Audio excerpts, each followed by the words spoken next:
Hermanos, bienvenidos en este día de culto a nuestro Señor. El mensaje del día de hoy se titula El ropaje de la nueva vida. El texto principal está en Efesios capítulo 4 del 17 al 24. La versión que yo estoy usando es la Reina Valera contemporánea, para que podamos entenderlo un poquito más claro, ya que Reina Valera del 60 usa términos un poquito antiguos. Y la lectura complementaria está en Jeremías 52 del 31 al 34, que habla acerca del rey Joaquín, penúltimo rey de Judá. Bien, vamos a comenzar entonces. Efesios 4 del 17 al 24, como dice incluso ahí en muchas de sus Biblias, ustedes que siempre cargan sus Biblias, ahí como un subtítulo les ponen la nueva vida en Cristo, ¿verdad? Claro, cada subtítulo nos ayuda un poco a entender el tema de cada perícopa del texto. Y sí, hoy día le hemos puesto el ropaje de la nueva vida porque es a lo que el Señor nos lleva. No podemos vivir una nueva vida con un vestido o una ropa nueva sin antes habernos despojado o haber abandonado el antiguo ropaje. No podemos vestirnos dos juegos de ropa al mismo tiempo. Entonces, ya con esta idea, vamos a comenzar un poco acerca de lo que nos dice el texto, de cómo podemos despojarnos del viejo hombre, porque esto es lo que nos manda el Señor, y cómo renovarnos en nuestra mente, en el espíritu de nuestra mente, como nos dice aquí. Vamos a comenzar entonces hablando un poco acerca del ropaje de nuestra antigua vida. No es que la iglesia de Éfeso sea una iglesia incrédula, no, eran creyentes. Pero ¿por qué siendo creyentes a los hermanos de Éfeso se les manda despójense del viejo hombre? ¿Será que eran incrédulos encubiertos en la iglesia? Claro que no. Aunque en cada iglesia cristiana, no me refiero en cada iglesia local, hay incrédulos sí, hay inconversos sí, ¿no? Entonces que piensan que son cristianos. Pero no vamos a eso, sino vamos a lo primero que comienza explicándonos el texto bíblico. El versículo comienza diciéndonos esto: pero esto quiero decirles en el nombre del Señor y en esto quiero insistir, dice el apóstol Pablo, no vivan ya como la gente sin Dios, que vive de acuerdo a su mente vacía. En Reina Valera del 60 vamos a ver que dice no vivan como los gentiles, ¿verdad? Entonces, pero acá el enfoque está en el hecho de que los gentiles, pues no, como no habían recibido las leyes, los mandatos del Señor, eran ajenos a una vida que camine conforme al agrado de Dios. Por eso acá nos lo pone más claro, dice no vivan como la gente sin Dios. Y claramente nos dice que ellos viven de acuerdo a su mente vacía. En Reina Valera del 60 dice conforme a la vanidad de su mente. Entonces, ¿a quién le hago caso, no? Porque dice vanidad en uno, la contemporánea me dice vacío. Entonces, cuando uno tiene a veces esas dudas, lo que tiene que hacer es buscar la palabra en el griego, ¿ya? Porque el Nuevo Testamento está en griego y se van al griego y ahí te bota la palabrita, ¿no? Lo googlean y ahí sale rápidamente, ¿no? En las interlineales. Y lo que nos habla la interlineal y lo que nos habla el griego es prácticamente a una mente vacía. Entonces está bien traducido, la contemporánea, ¿ya? Entonces, y a lo que apunta, a lo que apuntaba Casiodoro, ¿no? Cuando se hizo esta traducción, era a la vanidad en el sentido de vaciedad. Entonces no hay problema, ¿no? Bien. Entonces podemos entender una cosa, que cuando se refiere a lo hueco, a lo vacío de las mentes, está aludiendo a una mente en tinieblas, entenebrecida, que carece de conocimiento, ¿ya? Entonces, la ausencia, ¿no? La vaciedad nos habla de que hay algo, sí, ¿no? En esa vaciedad que hay, ignorancia, ¿no? Falta de conocimiento. Pero falta de qué conocimiento? No del conocimiento moral o científico, sino del conocimiento de Dios. ¿Mm? Bien. Entonces, y cuando nosotros nos ponemos a leer, ¿no? Un pastor que dio esta enseñanza también hizo que pudiéramos ver a qué cuadro se asemeja esta realidad, porque si ustedes leen, ¿no? Vuelvo a decirles, ¿no? Dice, no anden con el entendimiento entenebrecido por causa de la ignorancia que hay, por la dureza de su corazón, ¿no? Que pierden toda sensibilidad, se entregan al libertinaje, a cometer con avidez toda clase de impureza. ¿A qué cuadro social pertenece? Podemos rápidamente que se nos venga a la mente esta situación. Que te digan, ¿no? Hay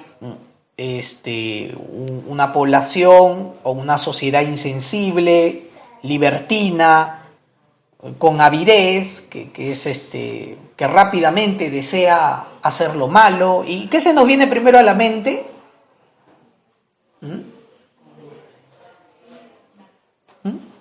¿Qué se nos viene a la mente, ¿no? Este cuadro.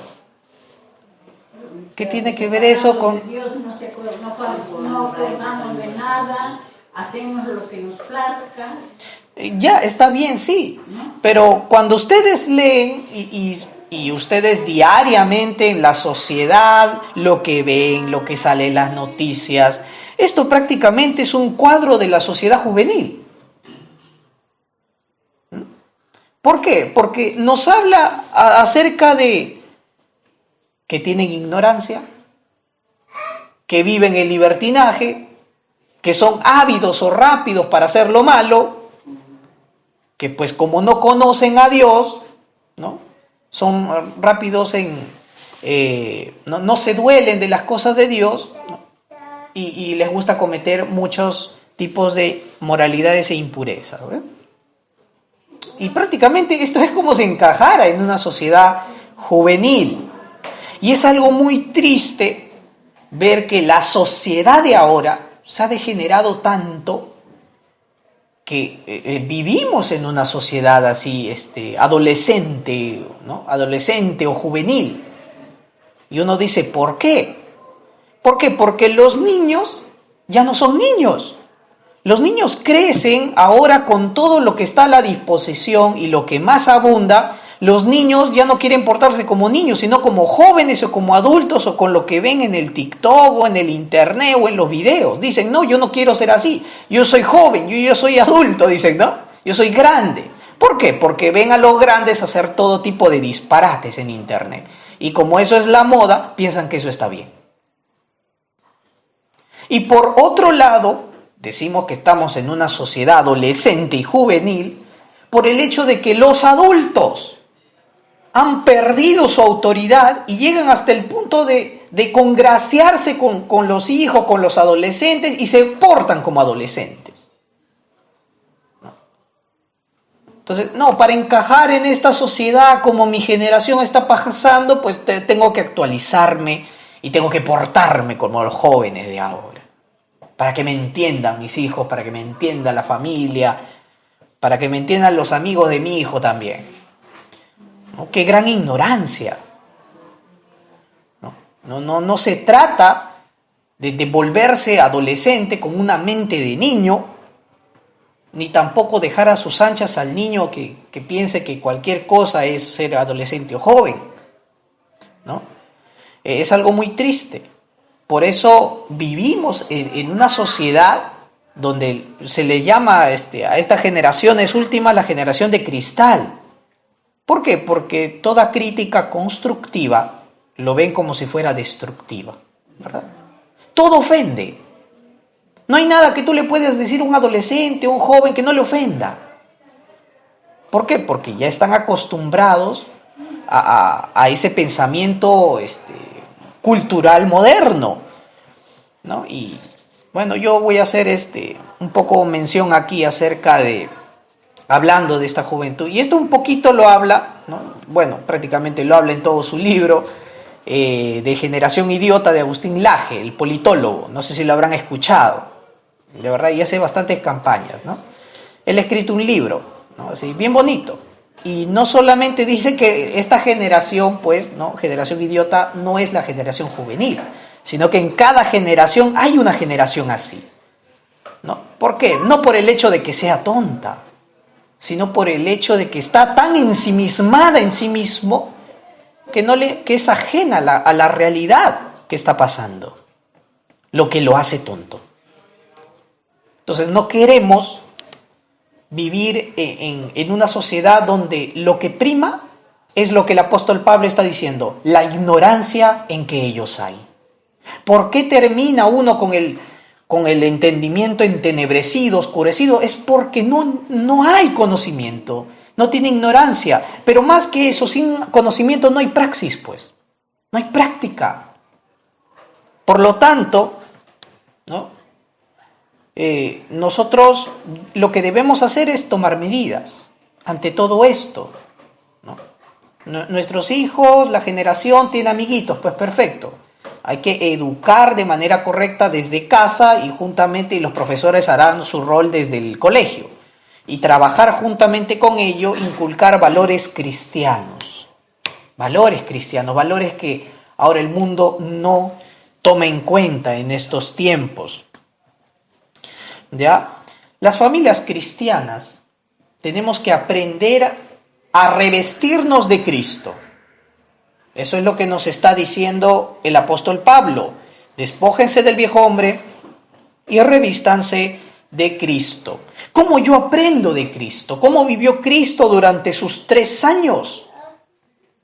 Cristo, en algún momento en los evangelios hablará de que Jesús se fue a descansar, a vacacionar una semana porque arduamente trabajaba de día y predicaba hasta la noche, sanaba enfermos en el día, se cansaba en la noche y se tomó su año sabático, su semana sabática.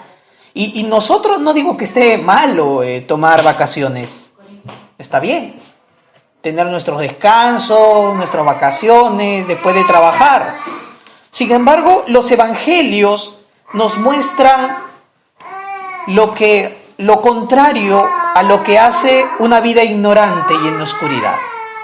La vida que vive en ignorancia se acostumbra a lo fácil, al ocio, a no hacer nada. Entonces, como está ensimismado, pues lo más fácil, ¿verdad? Pero el Señor nos da el ejemplo contrario, a ser diligentes, a seguir su ejemplo. Juan capítulo 5, versículo 17 dice, ¿no?, hablando acerca del día de reposo, porque Jesús había sanado a un paralítico, habiendo sanado a un paralítico en la región de Betesda, le preguntan, ¿no?, ¿por qué haces esto? Jesús le responde, dice, mi Padre hasta ahora trabaja y yo trabajo. Diciéndole que incluso en el día de reposo, que tiene que cesar todo trabajo, Dios sigue trabajando. ¿Por qué? Porque Dios trabajó haciendo el mundo en 6 días y lo que hace el 7º día, el reposo, es seguir trabajando a través de su palabra en nuestros corazones, convenciéndonos de pecado, llevándonos al arrepentimiento, dándonos una nueva vida. Y el Señor sigue haciendo eso todos los días de reposo. Por eso todos los días de reposo son todos los días del Señor. En cualquier día puedo entrar al reposo de Dios, al descanso para nuestras almas. Por eso Él dice, venid a mí, todos los que estéis trabajados y cargados. Entonces, vemos lo primero aquí, que ya hemos dicho, el problema acerca de la ignorancia. Y el problema de la ignorancia, de la vaciedad, de la mente entenebrecida, que solamente Cristo puede iluminar con su palabra. Lo segundo que vamos a ver es la dureza del corazón dentro de este punto 1. Porque el ropaje antiguo que llevábamos puesto era la dureza del corazón, la insensibilidad, como dice también el texto bíblico. Pero para hablar de la dureza del corazón, tenemos que saber qué es el corazón, ¿no? A qué nos estamos refiriendo. No se trata del órgano que bombea la sangre, porque la palabra corazón en la Biblia lo usa intercaladamente con la palabra mente. O sea, mente y corazón se está refiriendo a lo mismo. ¿De acuerdo? En el corazón, pues en nuestra mente salen todas las expresiones que tenemos, nuestra emoción, nuestro entendimiento, nuestros pensamientos y todo ello, ¿no? Cuando se refiere al corazón se refiere a nuestro ser, al ser del hombre. ¿De acuerdo? Y lo que nos enseña la Biblia es que aún el discípulo más ferviente que puede estar en la iglesia o sirviendo al Señor puede caer en la dureza del corazón. Así que no importa cuántos años de ferviente fe yo mantenga, si yo me alejo del Señor por mi propia terquedad, terminaré como un corazón endurecido. Marcos capítulo 8, versículos del 17 al 19, los discípulos que estaban aprendiendo de Jesucristo, como el gran maestro, él estaba enseñando, y él estaba pues estaba enseñando, y después le preguntan, los discípulos le preguntan al Señor Jesús, ¿no?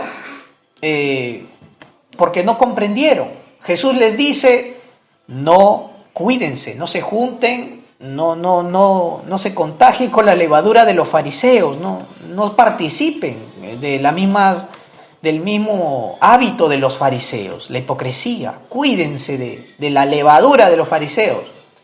Y entonces ellos dijeron, levadura, levadura, pan. Entonces creo que está molesto porque no hemos comprado pan. No hemos traído pan, ya ves, debimos de haber comprado pan. Los discípulos estaban hablando, ya ves. Y Jesús escucha eso y les responde y les dice, ¿acaso no entienden, no comprenden? ¿Aún tienen endurecidos sus corazones? Teniendo ojos no ven, teniendo oídos no oyen, ¿no recuerdan cuando yo partí los 5 panes entre 5,000? ¿Cuántas cestas quedaron? 12. Entonces el problema no es el pan. No estoy hablando del pan, pero ¿por qué ellos solo podían relacionarlo con algo material? Por la dureza del corazón. Una mente entenebrecida da como resultado un corazón endurecido. Los discípulos. Pero obviamente ellos no se quedaron con un corazón endurecido y con su ignorancia. Ellos salieron de ese estado y pues ahora sabemos cómo sirvieron al Señor y cómo escribieron pues su palabra, ¿no? Por revelación del Espíritu. La dureza del corazón nos refiere a algo insensible, ¿no? La falta de sensibilidad. Y vamos al griego. La palabra para dureza se llama porosis, que significa ceguedad, significa también dureza, pero lo que más me llamó la atención fue a la referencia que hace la palabra en griego porosis, que se refiere a la cubierta de un callo. Es decir, cuando uno se lastima el hueso, lo que se forma, lo que hace el cuerpo para reforzar el daño en el hueso, es que comienza a cubrirse, ¿no? Comienza a reforzarse más esa parte y se forma un poco como un cuerpo calloso ahí. Y el callo formado es más fuerte que el hueso normal. O sea, está reforzado, está endurecido. Entonces, a esa alusión nos lleva la palabra dureza del corazón.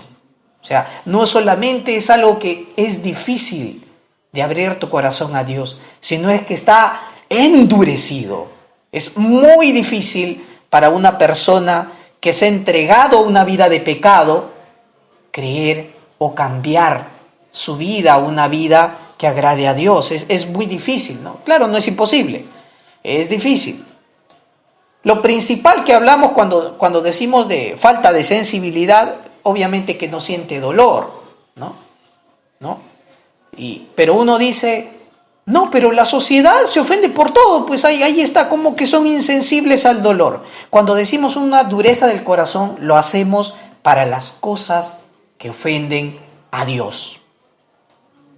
Porque todo lo que sea para ellos o los beneficie personalmente, eso les ofende. Pero cuando hacen algo en contra de los mandamientos de Dios, toman su nombre en vano, transgreden su palabra, eso no les duele. Hay total insensibilidad. Eso pasa continuamente cuando se practica el pecado y que no hay arrepentimiento. Pues por eso el Señor constantemente nos llama a rendir cuentas en oración delante de Él. Y esta dureza del corazón muchas veces puede manifestarse dentro de la iglesia, lo que es la mayoría de las veces. Porque muchos viniendo a la iglesia pueden haber pasado menosprecio de un pastor, de los hermanos. No, es que pasó esta discusión en la iglesia, me herí, me ofendí, pues y yo me fui, pues, ¿no? Entonces no hay reconciliación, no hay oración, no hay perdón, pues perfecto, se van a otra iglesia y a lo mejor salen de una iglesia, pero ya se endurecen tanto que ya no quieren ir a ninguna iglesia. Dicen, ya no, ¿para qué? Porque es lo mismo, pues. O también hay otros casos en donde pastores o líderes falsos engañan a la gente, vendiéndoles un evangelio pues de prosperidad, ¿no? Y la gente que sale decepcionada después de haber gastado todo su capital ofrendando a manera loca, por así decirlo. Se decepcionan y no quieren escuchar más del evangelio. ¿Por qué? Porque eso escucharon de los falsos pastores, ¿no? El evangelio, ¿no?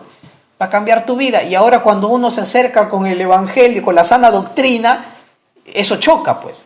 Y se endurecen tanto y dicen, no, yo no quiero saber nada del evangelio. Entonces, muchas veces pasa, y otros incluso se desencantan, por eso decimos el desencanto del evangelio, porque piensan que como han crecido, ¿no? Dentro de una religión o de una secta donde quieren interpretar todo a la luz de la Biblia, cuando saben que la Biblia es enfocada en la salvación, pero no te explica las cosas científicas y sus procesos, la gente dice, no, entonces como no me dice nada acerca de las cosas científicas, yo me desanimo y me alejo, ¿no? El caso de muchos naturalistas, evolucionistas, que acusan al cristianismo de falsedad, ¿no? Y así muchos ejemplos. Pero ante toda esta dureza, ante toda esta ausencia, ignorancia, Dios trae la cura a estos corazones. ¿Qué hacen cuando tienen, pues, no, algo bien duro, ¿no? ¿Qué hacen los trabajadores cuando tienen que romper algo duro? ¿Qué traen?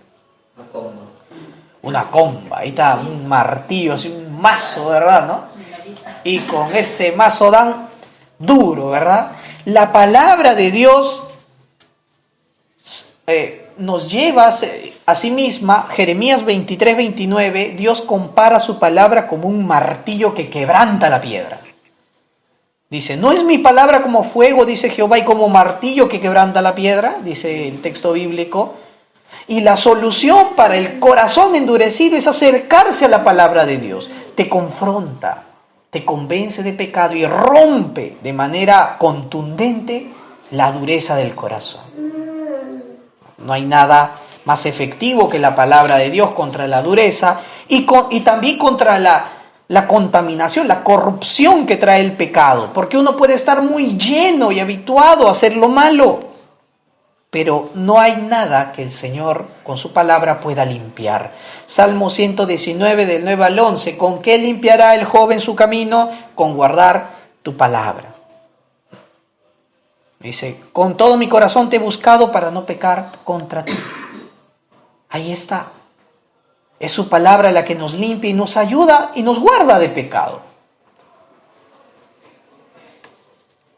Y como es de costumbre, muchos cristianos, hay que cuidarnos, seguir orando, leyendo la Biblia, porque de lo contrario vamos a estar acostumbrados a criar un tumor maligno de pecado dentro de nosotros. Ustedes saben cómo comienza el tumor, comienza de chiquito, no se siente, chiquito, chiquito, ya lo sientes cuando ya está grande, cuando ya es etapa final.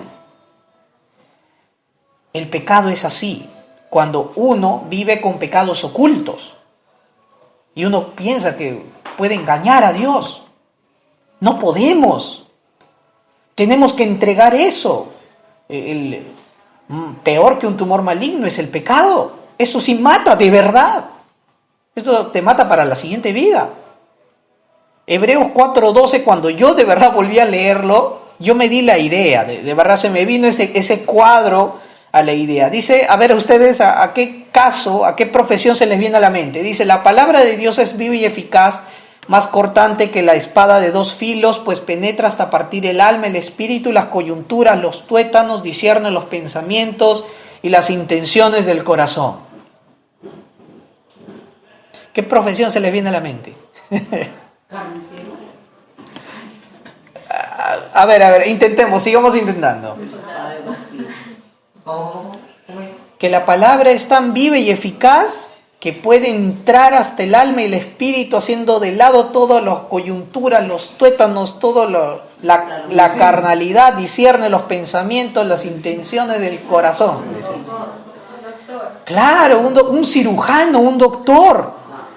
Los escalpelos de los cirujanos cortan tan fino, tienen instrumentos que cortan así como que pueden llegar a cortar hasta el diamante. Entonces, tienen todo lo que usan para operar, ¿no? Cuando un cirujano va a intervenir a una persona, tiene que abrir primero la piel, después los músculos para llegar al hueso y hasta lo más profundo, ¿verdad? Y para eso usan lo más filoso que tengan. Dice que la palabra de Dios, lo que es el arma más cortante, más letal, es la espada de dos filos. Entonces, Dios hace un paralelo diciéndonos, hay algo más efectivo, más cortante que una espada de doble filo. Es mi palabra. Con ella yo puedo operarte, llegar hasta el centro de tu alma, hacer de lado todas las coyunturas, todas las carnalidades, todo lo que haya de ti y hacerte entender, diferenciar los pensamientos, mostrarte las intenciones del corazón y que te arrepientas. Cómo el Señor opera, ¿no? Y cómo nos extirpa ese tumor, ¿no? Como un buen cirujano. De verdad me dio mucha alegría cuando vi esto, ¿no? Porque imagínense, esas operaciones pues de extracción de tumor son riesgosas, ¿no? Vida o muerte, ¿no? Entonces, ¿cómo es el Señor que nos muestra de manera efectiva lo que puede hacer en nuestras vidas? Y continuando, vemos que la Biblia nos dice, en la versión Reina Valera dice la palabra acerca de lascivias, ¿verdad? Dice de que la gente anda en los pensamientos y las prácticas lascivias, ¿no? Pero Reina Valera lo cambia esto y le pone libertinaje. ¿Habrá alguna diferencia? Libertinaje, ¿a qué está aludiendo? No es solo portarse mal. Yo antes entendía, libertinaje es portarte mal, ser desobediente a los padres, ¿no? Libertinaje se refiere al desenfreno de los placeres sexuales, o sea, desenfreno total. Haz lo que te plazca. Y es justamente a lo que apunta el término de la lascivia. Si vamos al griego, la lascivia en griego, la palabrita se llama aselegeia, que nos habla acerca de esto. ¿Y cuál es la diferencia, pues, entre una persona que está atrapado en un estilo de vida lascivo y un pecador, pues, ¿no? Y un pecador que peca normalmente. La diferencia es que el que está en la lascivia no le interesa si la gente le ve practicar eso o no. Si lo descubren practicando eso o no, le importa nada. ¿Por qué? Porque su corazón ha estado tan endurecido que ya le va y le viene lo que diga la gente. En cambio, el pecador trata de ocultar sus actos pecaminosos, trata de fingir que es buena gente. En cambio, esta persona no.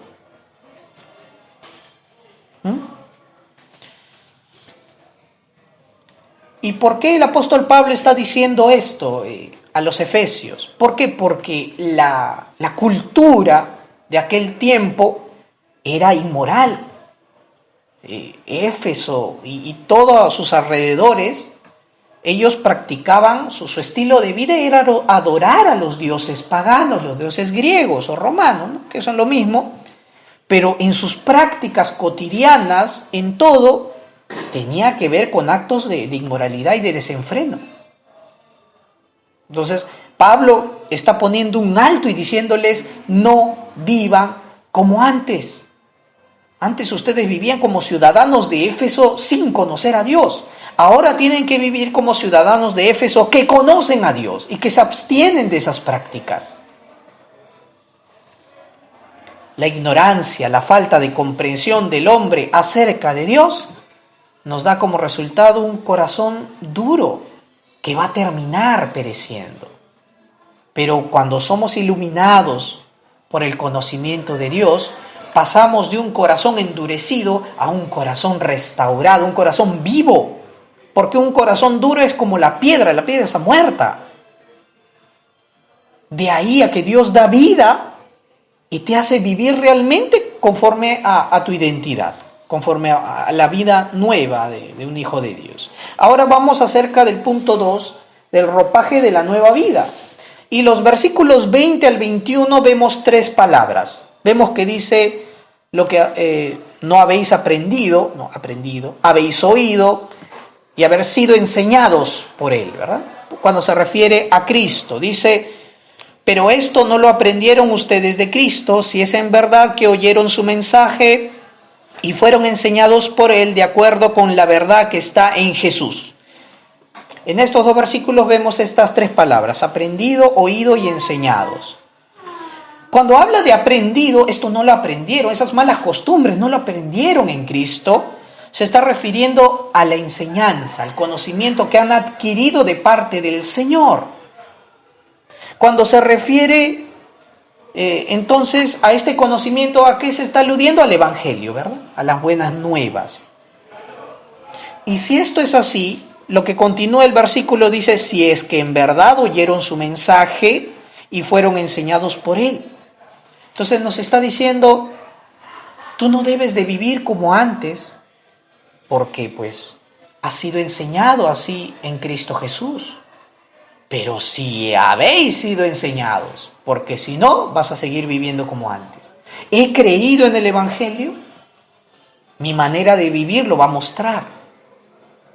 ¿Realmente conozco al Cristo de la Biblia o estoy con un Cristo equivocado? Eso es algo que se va a manifestar. Por eso Pablo está hablando de esto. Y no solamente cuando estoy diciendo de un Cristo incorrecto, no me refiero a los movimientos heréticos ni a las sectas, me refiero a los creyentes evangélicos, a nosotros. ¿Por qué? Porque quizá estamos viendo a nuestro Cristo como el Señor y Salvador de nuestras vidas, pero obviamos la mitad, pues, ¿no? Nos quedamos con el Salvador, pero como Señor tratamos de ignorar esa parte.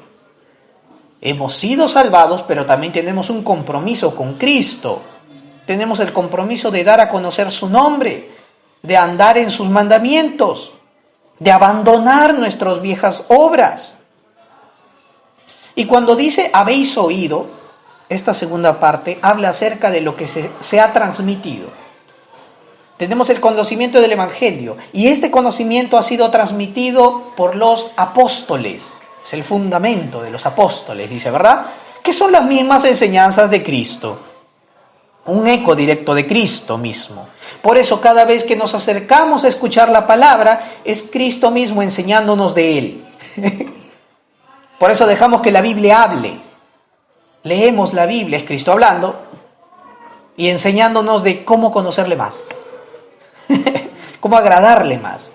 Y el Señor nos guía con su Espíritu Santo, nos va haciendo entender más. Por eso Cristo es el maestro de maestros. a lo largo de la Biblia nos lleva a conocer su persona. Y por último nos dice, habéis sido enseñados por Él. Nos habla de la enseñanza, ¿verdad? Nos habla de aprender, de la enseñanza. ¿Y qué es lo que hemos aprendido a hacer? Pues a despojarnos, a renunciar al yo lleno de pecado.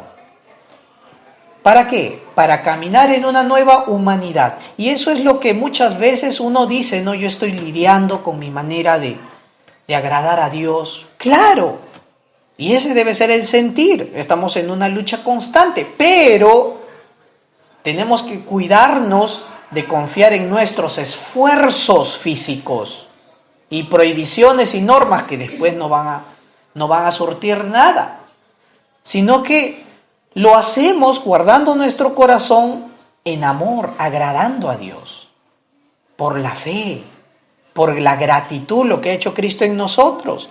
Así ya no estaríamos cayendo en normas legalistas, porque ya no estaríamos haciendo algo para que esto cuente delante de Dios. Mira, Señor, estoy ayunando. Mira, Señor, estoy yendo a la iglesia. Mira, Señor, estoy ofrendando. Mira, Señor, estoy haciendo esto. No, ya no teniendo en cuenta nada de eso, sino haciéndolo por amor. Y nos dice, revestíos del nuevo hombre creado en Cristo Jesús, ¿verdad? Entonces, acá lo que nos está hablando es de la conversión. Despójate y revístete. Nos está hablando de la conversión, de un cambio de vida. Entonces, realmente Éfeso, miren cómo era este mensaje. Si este mensaje lo dio Pablo y posteriormente leemos en Apocalipsis, el problema de la iglesia de Éfeso, ¿cuál era? Que se habían alejado del primer amor. Mírenme, qué curioso, ¿verdad? Porque el Espíritu de Dios sabe lo que su iglesia necesita y le comunica las palabras necesarias. Éfeso era conocida como la iglesia sin amor porque se habían alejado de la gracia, de la fe. Y era justamente lo que necesitaban, vivir como cristianos convertidos, no como cristianos aparentes. Entonces, todo lo contrario a una vida pagana, una vida en ignorancia y degradación, de verdad, de los valores de la persona, en contraste con todo eso, el Señor lo que quiere llevarnos es a una vida en justicia y santidad, renovando constantemente nuestras mentes. Si yo dejo de renovar mi mente en el Señor, poco a poco voy a volver a lo de antes. ¿Por qué? Por la naturaleza pecaminosa que siempre se va a inclinar más a lo malo. Para darnos una idea de esta conversión, de despojarnos del viejo hombre y vestirnos de nuevo, vamos a la lectura de Jeremías 52, lo que se ha leído del 31 al 34, que es el reinado, el cautiverio y la liberación del rey Joaquín. Bien. Mire, durante la época de Babilonia,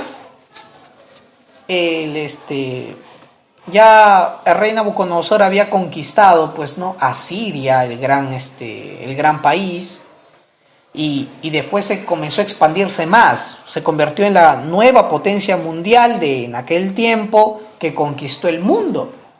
Entonces Israel se mantenía en desobediencia. Dios usa a Babilonia para castigar a la idolatría y los pecados de su pueblo. Y en aquel tiempo ya el penúltimo rey de Judá era Joaquín. Este rey hizo lo malo ante los ojos de Dios, dice la Escritura. Este rey asume el mandato, el reinado a los 18 años. Y su reinado fue tan breve que solo duró 3 meses. Porque de ahí Nabucodonosor se lo lleva cautivo a Babilonia. Y no solo a él, sino con todos los buenos productores del reino de Judá. Si hay buenos soldados, se lo llevó. Si había buenos comerciantes, se los llevó. Buenos plantadores, se los llevó. dejó el país asolado y empobrecido en la época de Joaquín. Ya después de Joaquín, lo que hace Nabucodonosor es poner ante el mandato de Judá al último rey, Sedequías. Por eso muchos consideran a Joaquín solamente el último rey, porque el otro lo puso pues Nabucodonosor, ¿no? Aunque Sedequías era su tío, el tío de Joaquín. Bien, Joaquín termina preso en Babilonia, está cautivo, preso.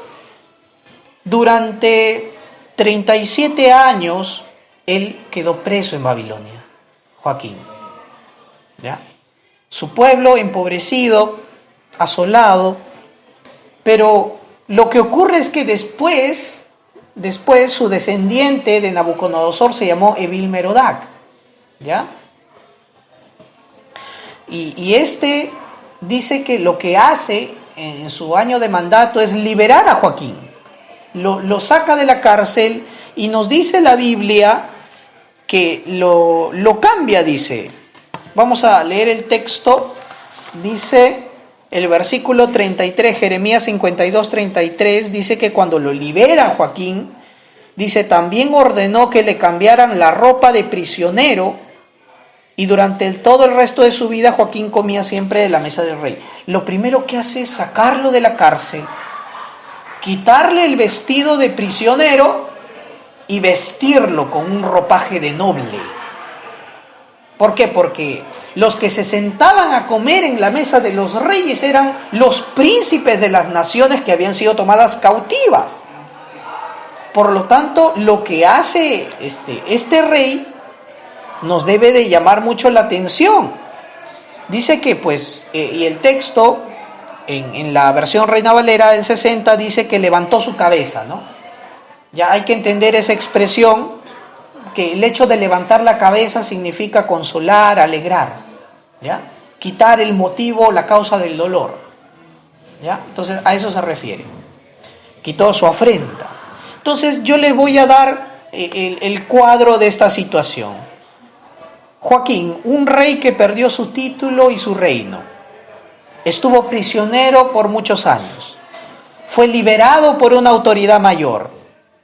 Fue cambiado de ropaje, fue vestido de una nueva ropa, fue exaltado de entre los demás reyes que tenía todo el dominio de Babilonia y fue puesto en un sitio de honor. Tuvo comunión con el rey porque fue participando, comía en la mesa del rey, de su libertador. Y no solo eso, sino que tuvo sustento todos los días de su vida. El sustento era del pan del rey, de la comida del rey. ¿Les suena este cuadro?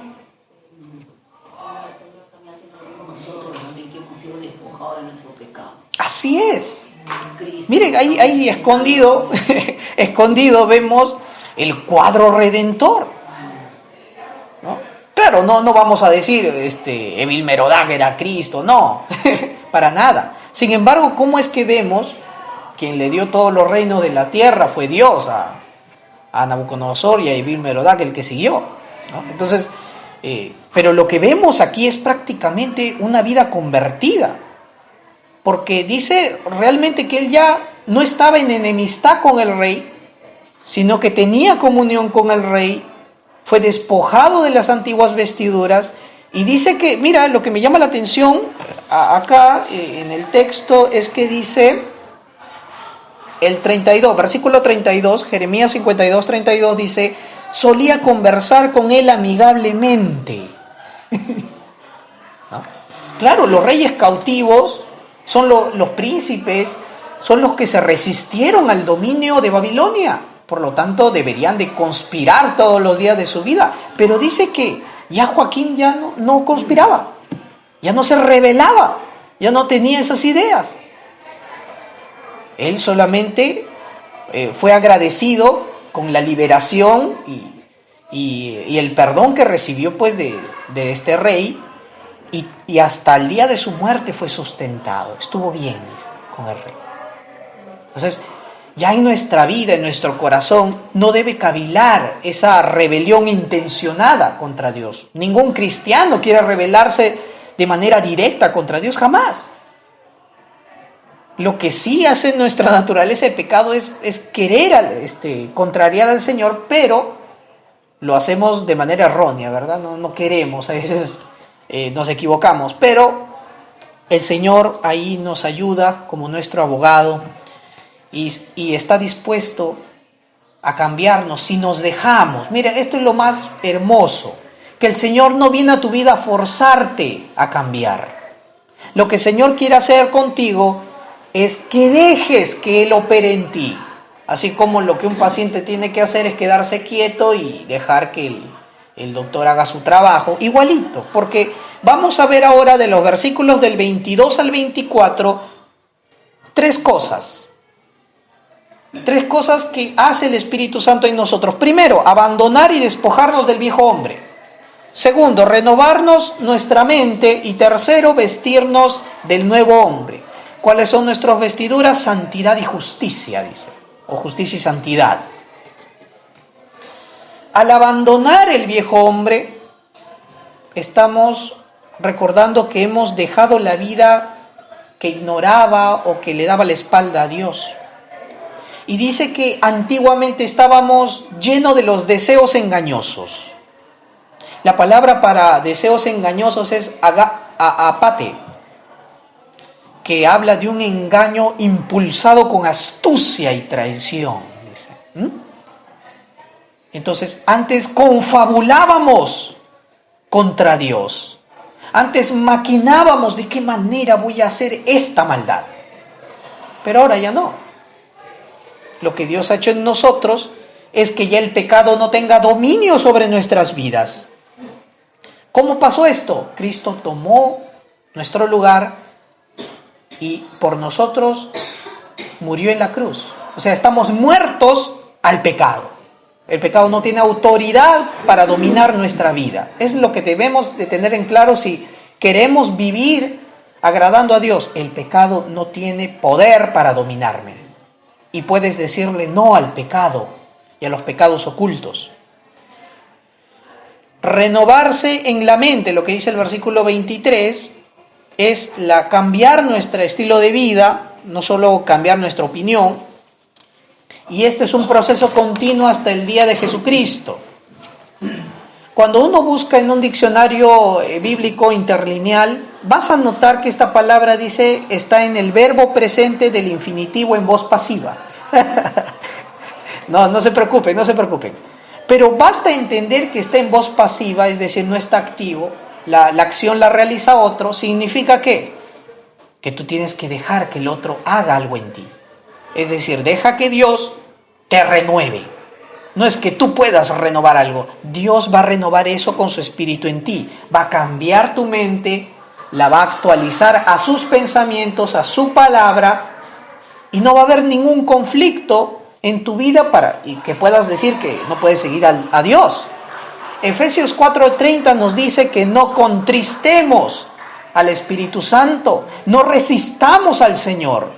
Y nos resistimos cuando queremos ser tercos en los pecados.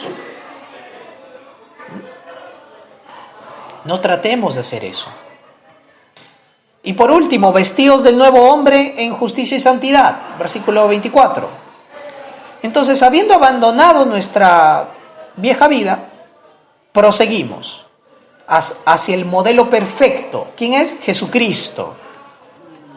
¿Por qué el nuevo hombre está revestido de justicia y de santidad? Porque la palabra de Dios nos dice que somos hechos justicia de Dios en Cristo. 2 Corintios 5:21. Y que somos santificados gracias a la ofrenda de Cristo. Hebreos 10:10. ¿Se dan cuenta que en pocas palabras la vestidura del nuevo hombre es vestirse de Cristo? La santidad, la justificación primero, es un acto que solamente Dios hace en nuestra vida, solo Él. Pero la santificación es algo que el Señor requiere de nosotros, que trabajemos junto con Él. Pero la santidad no apunta a cumplir exigencias religiosas de ningún tipo. El Señor no nos demanda eso. Nos demanda hacerlo, vivir una vida piadosa, sabiendo que no merecemos nada.